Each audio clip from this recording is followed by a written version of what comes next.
What's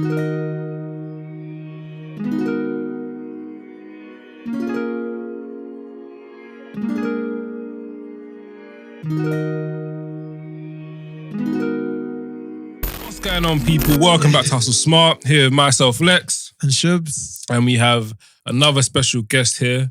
Would you like to introduce yourself? Sure. My name is Victoria. I'm the CEO and founder of Sunday Snacks. So yeah. Yeah. So obviously, so we'll get into like your background in a bit. Mm-hmm. But obviously, like I met you, what was it? At an event, Live Your Movie. Live Your Movie. Yeah. So shout out them lot. And Shubs was like, oh yeah, that's the founder and CEO of Sure. So I was like, alright, cool. Let me just go over and start chatting. And obviously, like, you got a good energy in that. Yeah. Do you know what I'm saying? Because like we hear off from the jump, do you know what I'm saying? Yeah, for real, yeah. And then and I thought it would just be good to have you down on the podcast and share your story. Yeah. Because you got an interesting one. Yeah. And then we went out. Yeah. So we went to get some food and I heard a lot about what you're doing, which is really interesting. So good. I'm really happy that like I got introduced to you. It's good to see people going into business, really, even whilst they're working as well, which I think is a big thing. So yeah, I'm glad I met you. Wait, is it Sumno Snacks or Sumno Snack? How do I pronounce it? So it's sumo. It's a Yoruba word. So it means to bring people together. Nice. Okay. So it's the whole idea of bringing people together with food. Are you Yoruba? Yes. Oh, nice. I am, yeah. Can't like thought it was Igbo still. Really? People think I'm from everywhere. Someone asked me if I'm part Chinese. I was like, no. Just the eyes. Not. So yeah, I get it. Oh, no, that's nice. That's a nice name then. Yeah. So it's plantain chips, right? Or is it just plantain chips or? Yeah, so our first range of products is our plantain crisps. They're in 4 flavours. We got the smoked chili, the naturally sweet, the sea salt, and the sweet cinnamon. Nice. Then our second range, which we're launching this month, is our sweet potato puffs. Nice. So yeah, and they're really, really good. I like them. No, yeah, I've heard of them. I don't think there's much here as well. That'd be quite good. Yeah. So what made you want to get into like food industry and actually choosing to go plantain chips? Yeah. So I think especially with plantain crisps, I knew that it was something that needed to evolve. I saw a gap in the market where people just wasn't branding it as it should be. It's something that we eat every day, but it needed to go mainstream. Yeah. So not just our local Afro-Caribbean store, and then Claire bags and stuff. Do you No, know I get exactly? you. Yeah. So I felt like it needed to be in Tesco in the crisp aisle, not in the world food aisle, and Waitrose and all these places, Selfridges, places like that. So I was like, okay, let me do it. They always tell me, do something you're passionate about. Although I did study and I got my career and what have you, I knew that I was passionate about food and cooking. So I was like, let me do something that's true to what I like to do. So, yeah. That's nice. Sorry. How did you come up with the name? Do you know what? I actually prayed for the name, to be honest with you. I said, I want a name that's going to be true to the brand. And we're also the snacks that give back. So it came really full circle because it's all about bringing people together with food and everything like that. So yeah, I prayed for the name and God gave me the name. And then it's kind of like the story just kind of came after, let's say. So, yeah. Oh, that's nice. Yeah. Just to sort of put into context, like how long was from the idea stage to the execution and then to get into where you are now? Like, what was the process? Because a lot of people think, okay, I got this idea and that's it. Like, I've blown. Do you get what I mean? Yeah, I get you. So I would say it took a good year. Okay. So we launched in March 2019. And then we got into stores. So we got into Selfridges a couple months after that, like July.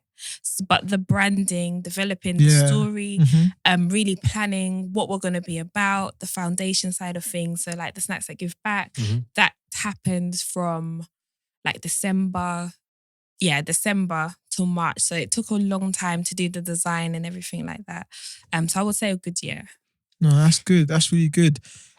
Getting into Selfridges is a really big thing. Yeah. And I also see you on Whole Foods as well. Yeah. Sort of, how do you sort of get there? Is it more like strategic positioning? Is it networking? Or is it actually just not giving up when you're just reaching out to different people there? I think that, especially for food products, you have to have I would say for all products, you have to have a product that sits well on their shelves. Okay. So like, When you sit, what do you mean? That looks like aesthetically pleasing. yeah, Okay, yeah. So a big thing was we had a different type of packaging before. Okay. But it was when we rebranded and we made sure that it was a brand that as soon as you see it, it's kind of like, what's that? Like, I want to pick it up. That they said hello.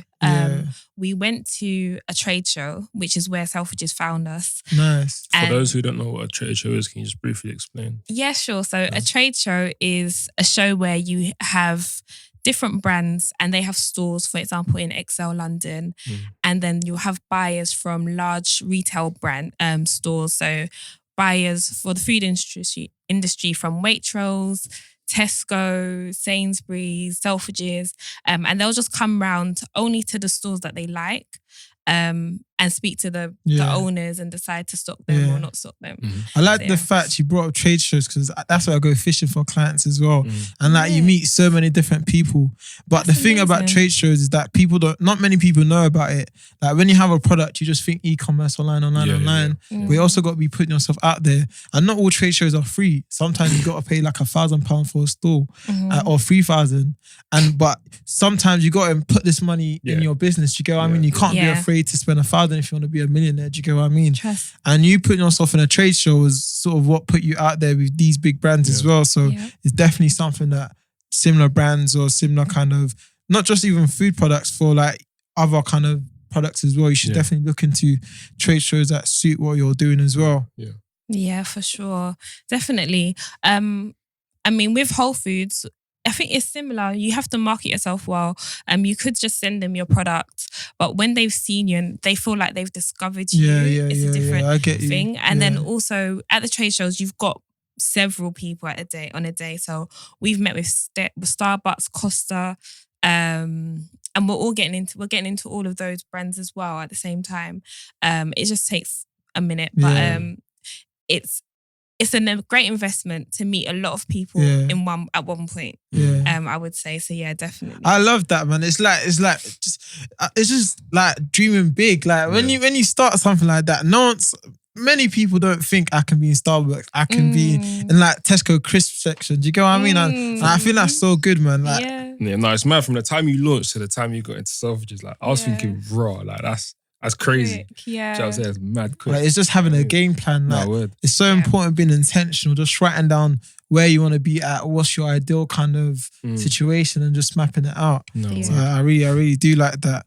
Yeah. With the branding, so how did you sort of break it down? Do you decide to sort of go with like a color code or like stuff like that? So we wanted to do something that was different. When we looked at the shelves, it was very colourful, but we wanted to be so bold. And the brand is very much about a bit of me. So like urban, from East London, Dalston.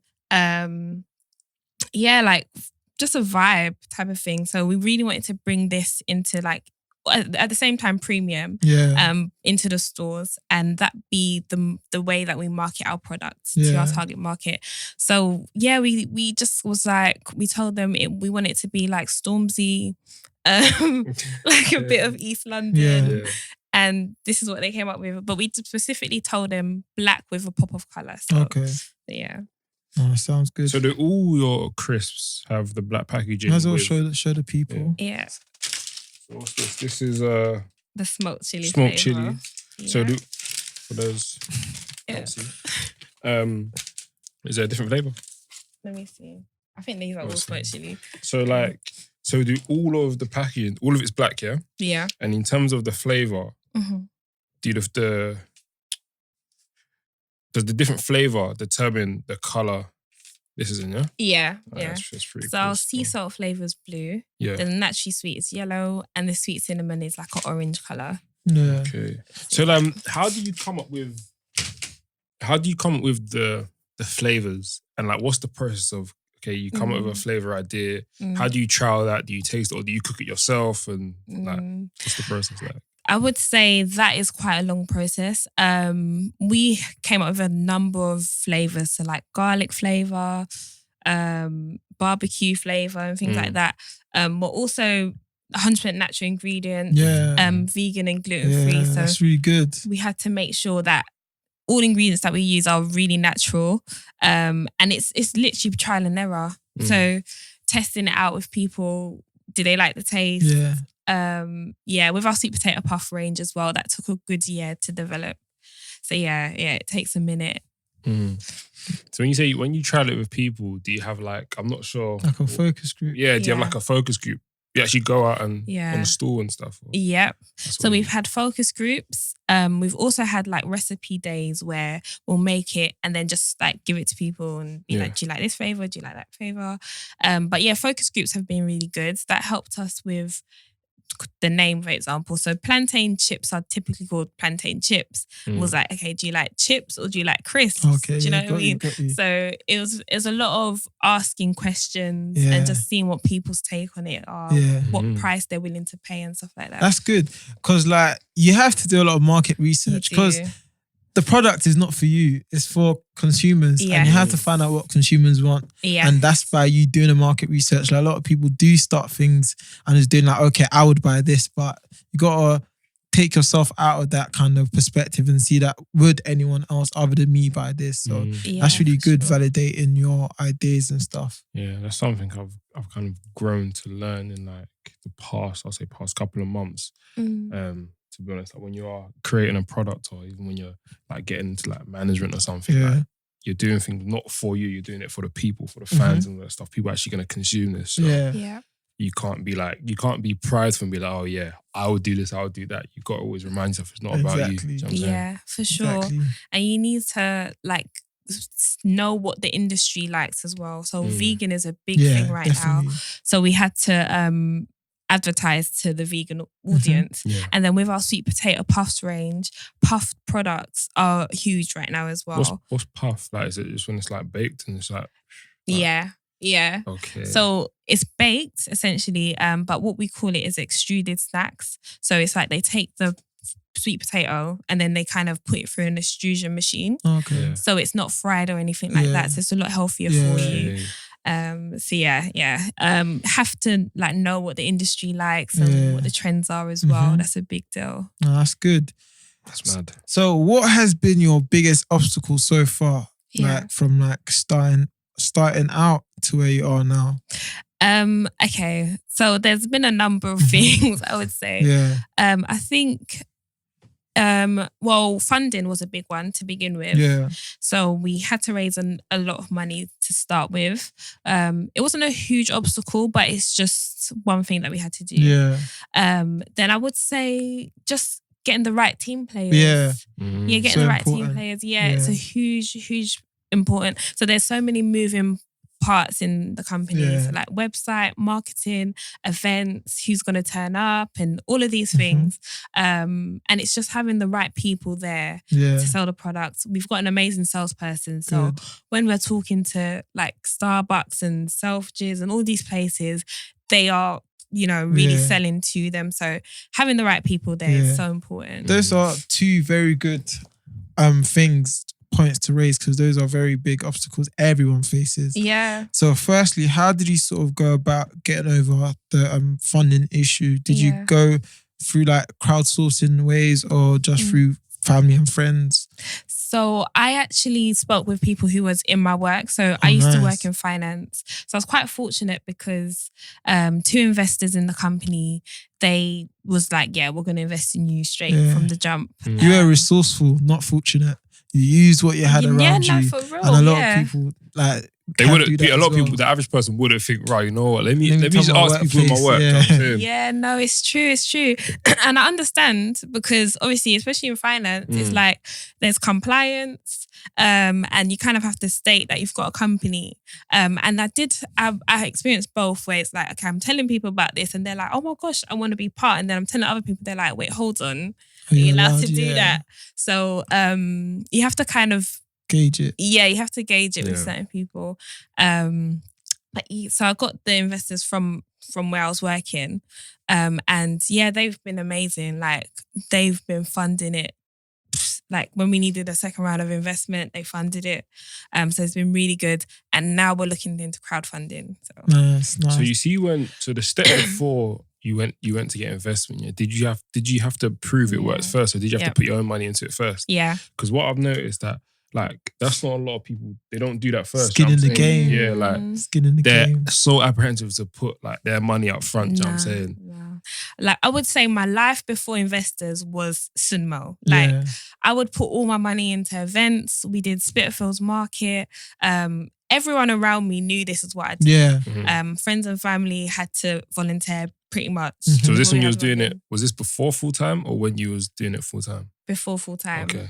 Yeah, and it was all my money. So branding before, and it's like you're spending £2,000 branding that you've worked for, and you're just like, okay, you want the thing to work, exactly. and it's all from your pocket. Yeah. So no, that's good. It shows how much you want it. Like when you have skin in the game, it means like, okay, like you're passionate about this and my money's on the line. So do you get me? It's got to work. And that's really good because before you expect any investor to put money into it, you got to put your own money into it. And the thing is, before like, obviously now I'm trying to do this whole acting. Like before I even done that, I was thinking to my brother, he's like, yeah, you got to prove it works. I was like, what do you mean? Yeah, you got to gauge the market, you got to size the market. I was like, I've done the cost. I was like, fam, that is expensive. He's like, like it's not cheap. I was like, you know what, like, fuck it, like I want to make it work. So for sure. No trust. And even the planning, like knowing how much it's gonna cost, that's a big deal. No, definitely. Definitely. That's good. So that's obstacle 1. So obstacle 2, building a team. So this is my favorite quote when it comes to team building. It's like, build a team so strong you don't know who the boss is. And that's a good quote. That's what I feel like is super important, that everyone plays their own position and everyone is dominant in one sense. That it's like just a well-oiled machine. Do you get what I mean? Yeah. But how do you go about getting the right people, getting the right culture in your company and stuff like that? Especially like, not even to put us down, but where we're from, it's quite hard to get people who are willing to listen to you and do it as you say. And still feel that same kind of passion as you do as well. Yeah. I would agree in terms of like, you don't need to know who the boss is type of thing. Because I would say that our team now is very strong. And another thing is, I hear you're only as strong as your weakest link. That is very, very true. Because when I'm not in a meeting, if that person can't hold it, it's just gonna it's gonna come back on me anyway. I would say we went through a number of people. Like it wasn't a straight road. Like everyone who came in was amazing. But the people we have now are very much like they take it as their own. So if I'm not there, they've done their research. They know how to make plantain. They know where plantain's grown. All of these types of stuff. And it's literally how did we find them? It's friends and family. So someone who knows somebody or someone who's interested in food.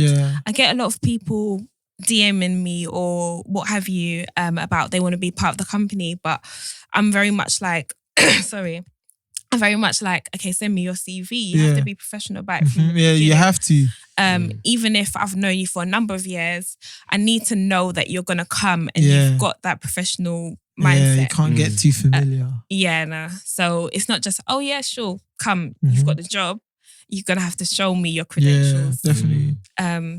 You really have to qualify people when it comes to having people on your team. Like a lot of the times you like, okay, like me, for example, like I'm really trying to build like a super strong team this year. And like with that, it's like... Is that for review so plug for my marketing agency. So with that, it's like, I see a lot of young guys who like I want to help out and who I want to sort of give them an opportunity. But there's also facts where you're putting your name, your brand online as well. So you gotta qualify them. For example, getting them to do something that, like for example, sending your CV. If they're not serious about it, they wouldn't send. Or telling them like, why do you want fill out these 3 questions as to why we should get you on board. You get what I mean? Because it's so easy for people to get familiar because I look just like you and you can see that I'm cool, but this is a business and it's sorry there, buddy.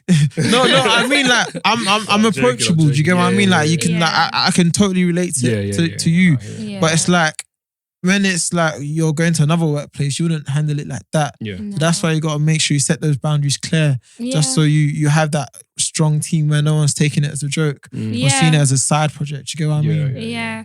Because, and that's really serious. And I would say, to be honest, when someone is serious about joining, they will be like, okay, I'm happy that you've asked me to kind of send this through. We've asked people to send through CVs, as well as just like come to an event and let's see how you perform. So like come to a trade show, you're in front of buyers, what are you going to say? You know, we're going to tell you about the brand. Are you going to, do you know what I mean? Say, make it sound amazing. So we do give a lot of people opportunities with that. And then it's kind of like you have to test it out. Because they won't enjoy it if they don't feel comfortable. And then of course there's leeway as well. Like nobody's perfect. Yeah, for sure. You kind of see, okay, this person can grow in this area. If they show you that they're passionate, then that's good.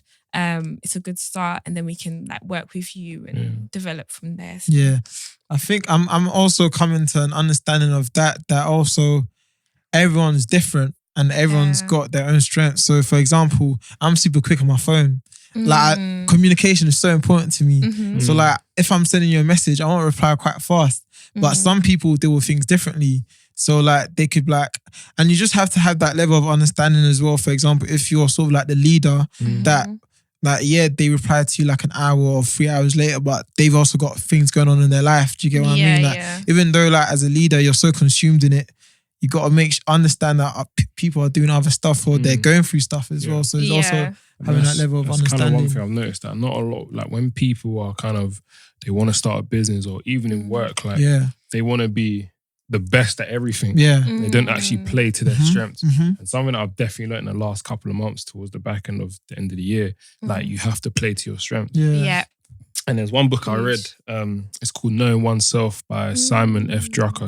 It's a very small book. You can read it in like an hour. It allow, like if you read it like 5 times back to back, it will allow you to figure out kind of what your strengths are, what your weaknesses are, and then just play towards them. Do you know what I'm saying? So like, for example, I was gonna say something. So like, for example, like I'm not good like at attention to detail or anything, but like when it comes to like engaging with people and talking to people, meeting people and all that stuff, that's what I'm good at. Do you know what I'm saying? So kind of like in business, that's what I kind of I play towards. Yeah, no, that's so important. Like honestly, I would say, for example, like there's the VAT and the taxes and everything like that.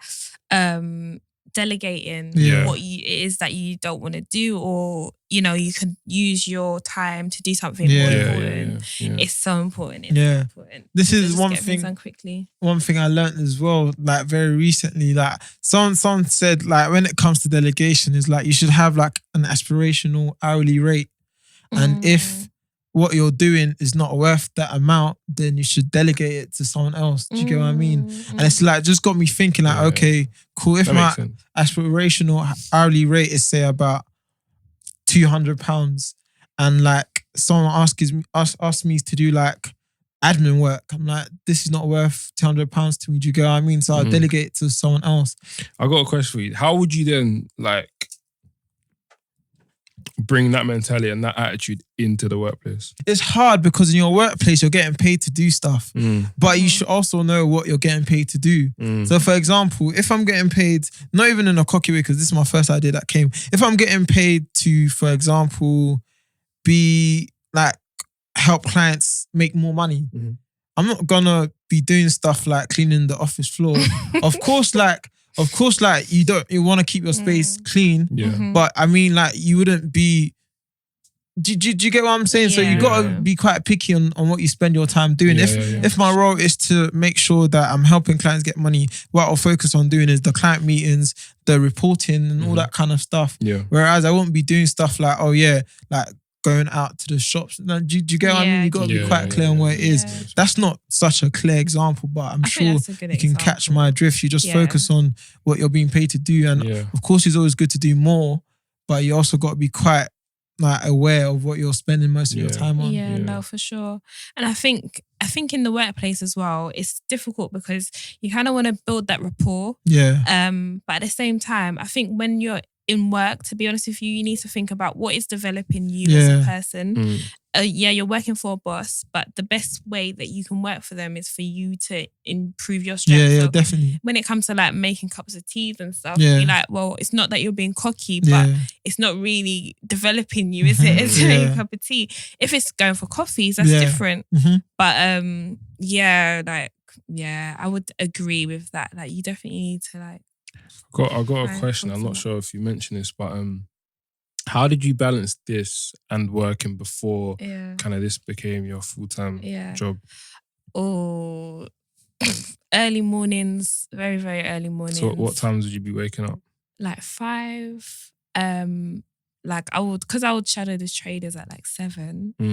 I'll be in the office at 7, but before then I would have had like a video call or sent out some emails, and then then really late nights. So like just early morning, late nights. So you say late nights like 10, 11, or going to more towards like 1, 2, like 2 a.m.? I wouldn't advise it though, to be honest. Late nights, I wouldn't advise. I only advise for like 2 weeks, 3 weeks max. After that, your body starts shutting down. It's peak. Yeah, but I think to start with, there was a lot going on. So it was literally like 7, wake up 5, go to sleep around like 2, which is mad.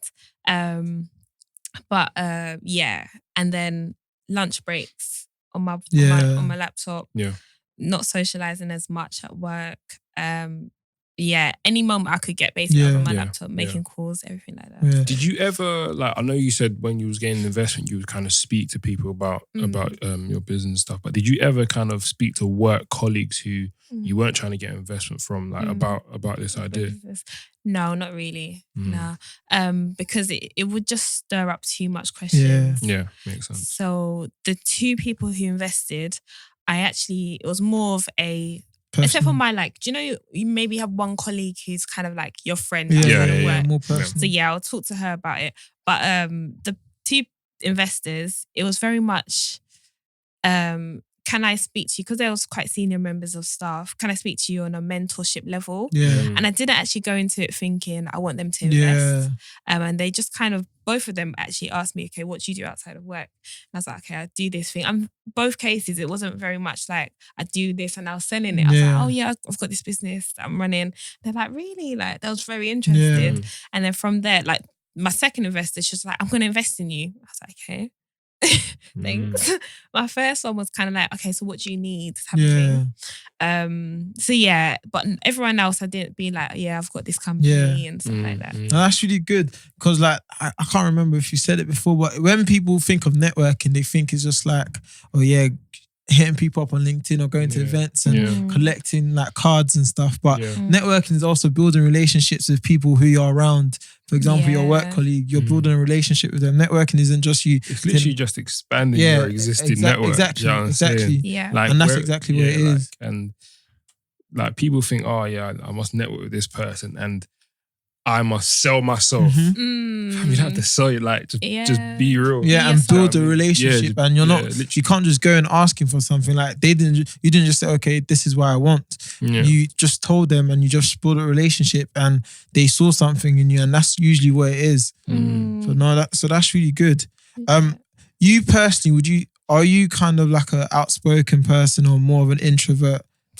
I think I come across as an introvert, but I'm not by any means an introvert. I'm quite, I wouldn't call it outspoken, but I kind of know what I want. And then I work towards getting it. Oh, that's good. Because the reason why I asked that is because, like, for some people, they could be like, oh, but I don't really like put myself out there and stuff like that. But I just want them to know that even though you don't like it, doesn't mean like you're not gonna do it. Do you get what I mean? Like, there's a lot of things that you got to pay a price. And it goes up to like what I say. There's no growth in your comfort. Exactly. Like, just push yourself out there, man. No, that's great. So, what are sort of your plans in the future? What are things we should be looking out for, and how can we all help as well? So Sunmo future plans are to have more events. So we really want to make this a name that loads of people know. So a household name. More events, more fun around the brand, more products and innovation. So to cut you, when you say more events, what sort of events? like should we be looking out for? So we see it as, I would say, lifestyle type events. Yeah. So we might have like a yoga sessions, That's serious. influencer type events. Yeah. Let's think what we've got on the plan. So we really like music. So events around music, getting artists in, fun and things that you would do in your lifestyle and want to go to. Of course, there'll be an element of like dance and partying and things like that. But yeah, so those types of events That's great. coming up. Yeah.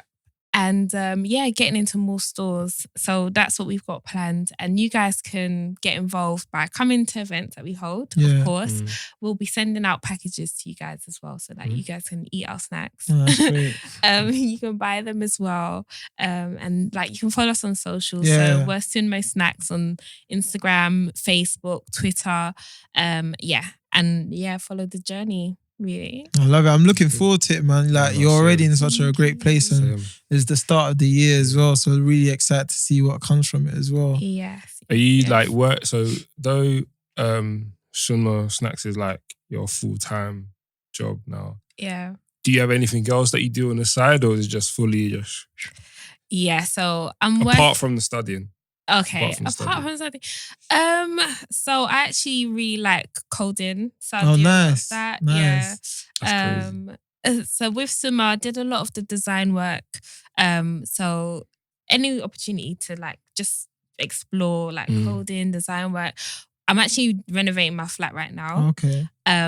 And that in itself was like, I had to kind of plan out the way it's going to look. If you see the before and after, it's a transformation. Okay, nice. Like it's a big deal. But yeah, I enjoy coding and things like that. What language?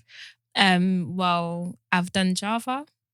I've done HTML, of course, Python. Nice. Python. That's good. That's solid. I tried to teach myself Python. I built a calculator, but I couldn't put the functions in. So I was like, I shut my laptop. I was like, I can't be bothered. My head was spinning. It's on my list of things to learn. Somewhere down the line, I'll probably get around to it because I just use like web developers. But that's interesting. Yeah. And I also do you use web developers to build your websites? No, I mean I got web developers, but I also use like website builders as well, like Squarespace and stuff. It's quite interesting because I've started using one new thing called Webflow. Yeah, I heard of Webflow. Yeah, it's techie. Yeah, it's a lot of UX UI interface kind of building. I've been able to learn that. So I downloaded it's good. Principle and Sketch.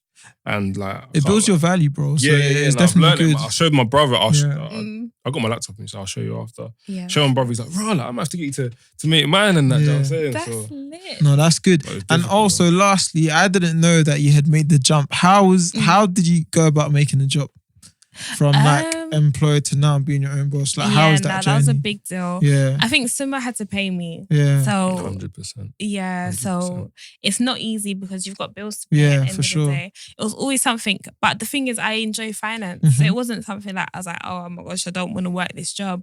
But it just took too much of my time to be able to do both. So it just happened at a point where the company could pay me. Okay. Pretty much. Yeah, no, that's good. That's always a good stage. Like sometimes some people do it too fast. I did it too fast. Really? I'm back working again. But it's like I know you're not working because you have to. You're working because I want to learn. You want to learn what I can get out of it. Yeah. Different. Yeah, true. To be honest, if I had the time, I would want to work in finance still. Yeah. Like when Sunmo's at a stage where I can like leave everyone to do the automated. work, I actually want to work in tech more than just finance. That's good. Yeah. That's nice. That's interesting because a lot of people think like, I just want to be my own boss and stuff like that. But there's also like, there's the pros and cons. Do you get what I mean? And it's just finding what works best for you and just tasting as much as you can. If you want to try it and then build something and then be able to get it pay you and make it more passive and then go back to employment, why not? Like, there's no need to have the debate between 9 to 5 and entrepreneurship. Yeah, like that's exactly it. But no, that's great, man. It's really been a pleasure having you on here and sharing your story. It's been penning for too long. Too long. But now, thank you for coming down. Appreciate it. So you lot, make sure you check out Sunmo Snacks on Instagram, Twitter, Facebook. Did I say Instagram already? Instagram, I said that already. Yeah. And yeah, man, stay tuned for thanks what's for coming. And thank you for listening. You know, as we say, if you want to come on the podcast, drop us a message, send us a DM or whatever. And just let us know what you want to see, who you want to have on the pod. Oh yeah, word for the week. Word for the week. What's that? Word for the week. I don't think I have one. No. You know what? Actually- You know, it's not word for the week, but like I even mentioned in the video you uploaded. Yeah. You uploaded like it's 2020, yeah. I've seen like a lot of posts saying, let's leave this in 2020, Yeah. let's leave that in 2020. Forget all that. You know what I'm saying? Anything you want to do it, like start doing it from now. Whether it's one thing, two things, 10 things, write it all down. Yeah. Hold yourself accountable. Build out tangible steps to make sure you're that anything you do, you're making traction towards that.